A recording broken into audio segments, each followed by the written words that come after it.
Good morning, everyone. My name is Matheus Fauri, and today I present a summary analysis of Fraser Hartridge's article titled Applying Corpus Linguistic to Video Game Data, Exploring the Representation of Gender in Video Games at a Lexical Level.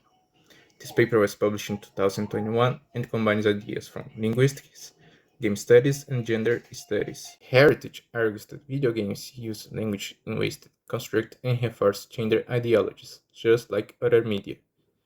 Traditionally, researchers focus on visual or qualitative analysis, like how female characters are sexualized or how gender appears on screen. But Heritage criticizes this approach because it often relies on subjective examples, or what he calls cherry-picking. Instead, he proposed a qualitative and replicable method, using corpus linguistics to analyze large sets of in-game text and find patterns in how gender is represented linguistically. The main aims of the article are: first, to demonstrate how corpus linguistics methods can be applied to video game texts. Second, to investigate difference in how male and female characters are represented in language. Third, to highlight the absence of non-binary identities in popular games. And finally, to advocate for corpus linguistics as a valuable tool in game and gender discourses studies. This study belongs to the field of ludo-linguistics, which explores how language functions in and around video games. Heritage identifies four main areas: language learning through games, localization translation, player communication, and multimodal discourse. However, most previous studies looked at paired texts like forums or chats, not at the language inside the games themselves. So, his research fills this gap by studying the actual game scripts and dialogues.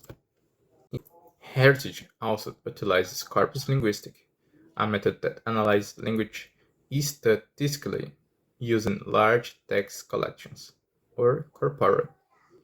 It looks at patterns such as keyword analysis, which identifies words that appear more frequently than expected, collocations, which shows which words tend to appear together, and concordance lines, which helps to check how words are used in context.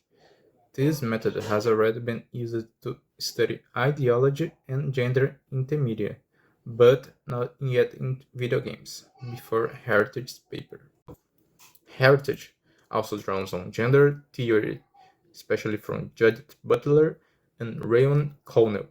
They argue that gender is a discursive and performative construct. It's created and reinforced throughout language and culture. Following this view, video games are not neutral spaces. They reproduce hegemonic masculinities and reflect social powers relations. The corpus created by Heritage includes 10 AAA fantasy video games, released between 2012 and 2016.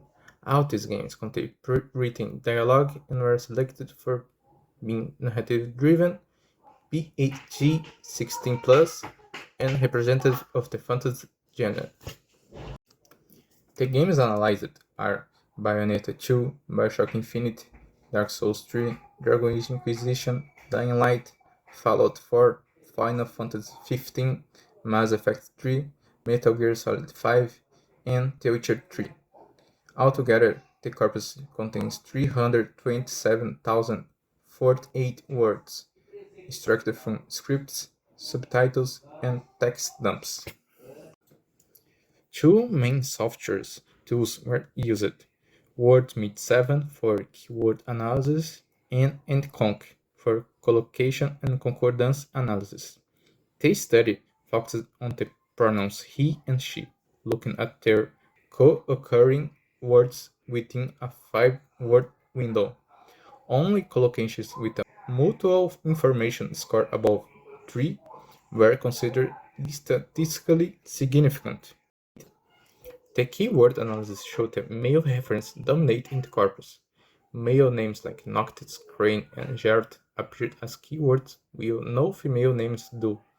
The pronouns he, his, and him occurred much more often than she or her.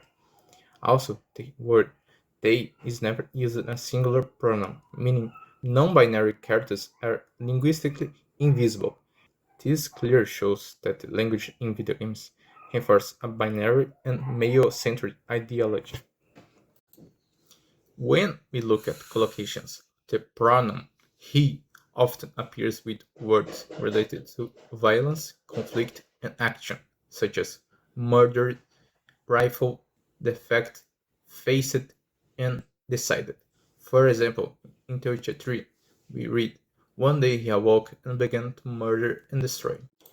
In Dragon Age Inquisition, for example, the detainee asked why he murdered Ben Hazat.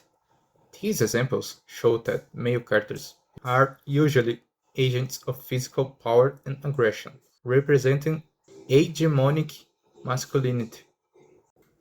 In contrast, the pronoun she tends to appear with words related to intellect, emotion, and appearance, such as knows, learned, herself, pretty, tough, and wanted. For example, she's tough, but I'd feel better if you got this over with, from Final Fantasy 15. And she wanted new memories. She knew her personality would be all but erased, from Fallout 4. This pattern suggests that women are represented as intelligent and emotional, but also evaluated from their beauty, reinforcing the traditional gender stereotypes. At the corpus, no singular use of they or any explicit non-binary terms like two-spirited or zer were founded. This shows that non-binary and queer identities are completely absent from games analyzed. In summary, Heritage concludes that corpus linguistics provides a rigorous and replicable way to study discourses in video games. The findings show that male characters dominate linguistically and are associated with power and violence. Female characters appear less often and are linked to intellect and beauty, and non-binary representation is entirely missing. So, language in games clearly reflect traditional binary gender ideologies. Video games are not just entertainment, they also shape cultural perceptions of gender and identity. Even though some strong female characters exist, the overall pattern remains traditional and binary. Corpus linguistic bridges game studies, gender studies, and linguistics, allowing researchers to measure and visualize these ideologies rather than relying only on interpretation. To conclude, Heritage emphasizes that the language of video games is not neutral. It actively builds and transmits gender meanings.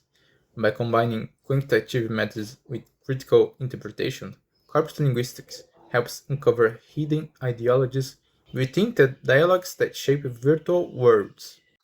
Well then, that's my presentation. I hope it was worth everyone's time, and if anyone have any questions, I would gladly try to answer them.